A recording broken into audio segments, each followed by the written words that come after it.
Hi friends, welcome back to Rinisha kitchen. ഇത് നമുക്ക് നല്ല ടേസ്റ്റിയായ സോഫ്റ്റായ പെർഫെക്റ്റായ ഒരു ഇഡ്ഡലി എങ്ങനെ ഉണ്ടാക്കുന്നത് നോക്കാം. ഇപ്പോൾ റെസിപ്പിയിലേക്ക് പോകാം. 2 കപ്പ് പച്ചരി. നമ്മൾ ഏത് കപ്പിൽ വേണമെങ്കിലും എടുക്കാം, ഗ്ലാസ്സിലെടുക്കാം. പക്ഷേ ഏതിലെടുത്താലും അതിൽ തന്നെ നമുക്ക് ഉഴുന്നും എടുക്കാം. 2 ഈ കപ്പിനാണ് ഞാൻ എടുത്തത്.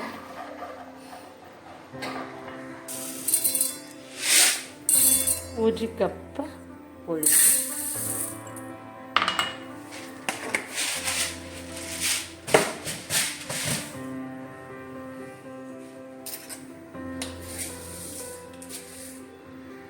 ഈ ഉഴുന്നിനകത്തോട്ട് നമുക്ക് 1/2 ടീസ്പൂൺ ഉലുവയും കൂടെ ചേർത്ത് കൊടുക്കാം.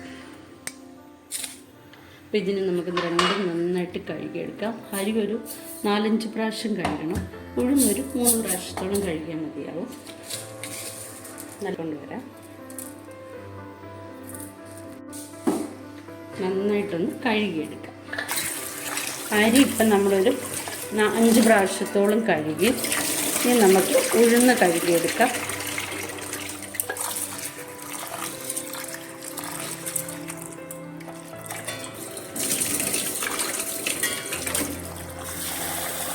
നമുക്ക് നല്ല വെള്ളം ഒഴിച്ച് ഉഴുന്നകത്ത് കഴിച്ചിടാം. നമ്മളിത് 6 മണിക്കൂർ കുതിരാൻ വെക്കും. ഒരു 4 മണിക്കൂർ കഴിയുമ്പോൾ ഉഴുന്നെടുത്ത് നമുക്ക് ഫ്രിഡ്ജിലോട്ട് വെക്കണം. അരി ഒരു 5 മണിക്കൂർ കഴിയുമ്പോൾ.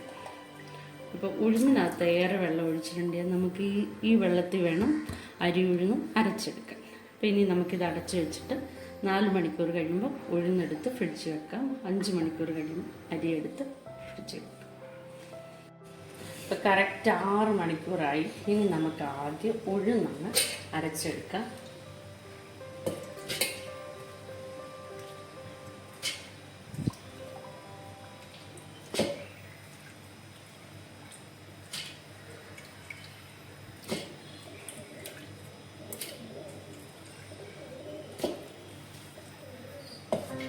ഈ വെള്ളം തന്നെ കുറച്ചൊഴിച്ച് കൊടുക്കാം. ഐസ് ക്യൂബ് ഉണ്ടെങ്കിൽ 2 ഐസ് ക്യൂബ് ഇട്ട് കൊടുക്കുന്നതായിരിക്കും ഏറ്റവും നല്ലത്.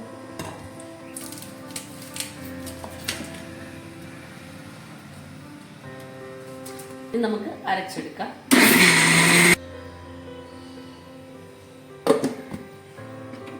നന്നായിട്ട് അരഞ്ഞ് കിട്ടിയിട്ടുണ്ട്. നമുക്ക് ആ ഉഴുന്ന് ഇങ്ങോട്ട് മാറ്റാം.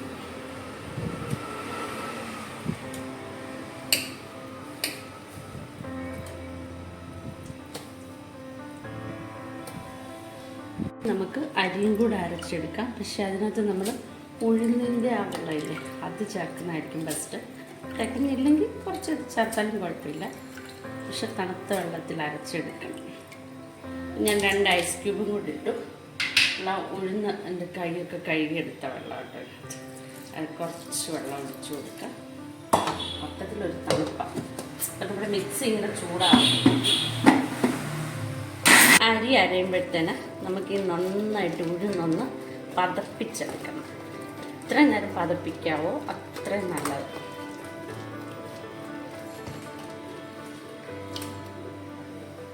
ഇപ്പോൾ അരി അരഞ്ഞു വന്നിട്ടുണ്ട്. നമുക്ക് ദോശയ്ക്ക് അരയ്ക്കുന്ന പോലെ വെണ്ണ പോലെ അരയ്ക്കണ്ട.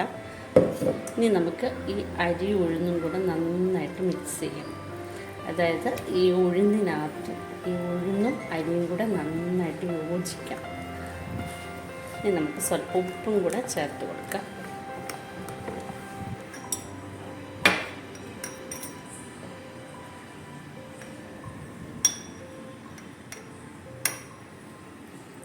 മുക്കാൽ ടീസ്പൂൺ ഉപ്പ് ഞാൻ ചേർത്തിട്ടുണ്ട്. നന്നായിട്ടൊന്ന് മിക്സ് ചെയ്യാം.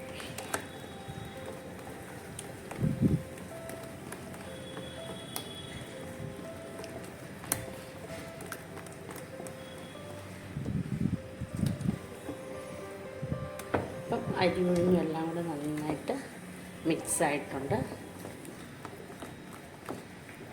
നമ്മളിത് കല്ലിൽ അരച്ചെടുക്കുകയാണെങ്കിൽ ഭയങ്കര ടേസ്റ്റ് ആയിരിക്കും.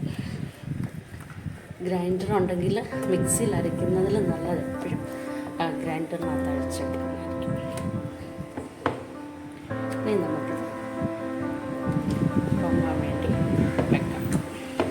അടച്ച് വെക്കാം. അവിടെ ഇരിക്കട്ടെ.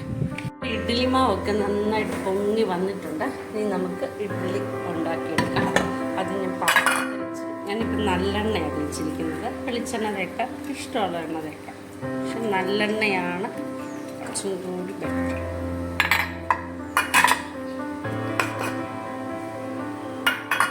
ഈ ഇഡ്ഡലി പാത്രത്തിൽ ഇത് വെച്ചൊന്ന് നന്നായിട്ട് ഇതാക്കിയെടുക്കാം. ഇന്നലെ നമ്മൾ 3/4 ടീസ്പൂൺ ഉപ്പിട്ടാണ് വെച്ചിരുന്നത്. ഒരു 1/2 ടീസ്പൂൺ ഉപ്പുകൂടി ഞാൻ ചേർത്തു. നമുക്ക് നോക്കാം, നന്നായിട്ടൊന്ന് മിക്സ് ചെയ്യാം.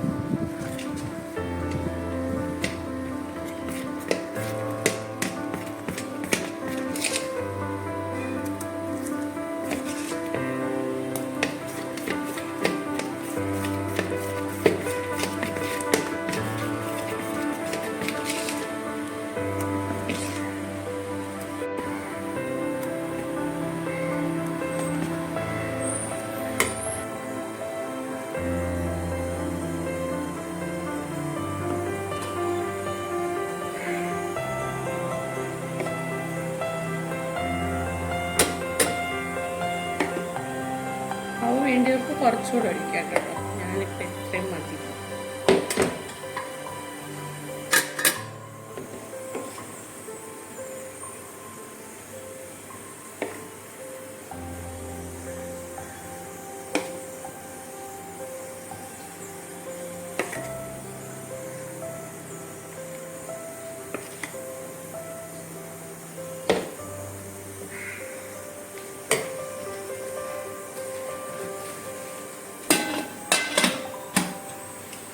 ഒരു 6 മുതൽ 8 മിനിറ്റിനുള്ളിൽ ശരിക്കും ഇഡ്ഡലി വേവേണ്ടതാണ്. നമുക്ക് നോക്കാം. ഇഡ്ഡലി നന്നായിട്ട് വെന്ത് കിട്ടിയിട്ടുണ്ട്. ഇനി നമുക്കിത് തണുക്കാൻ വേണ്ടി മാറ്റി.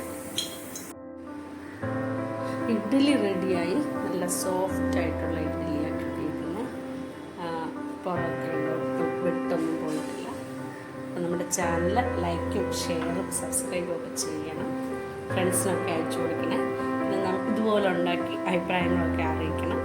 Okay, bye bye, see you. കർത്താവ് എല്ലാവരെയും ധാരാളമായി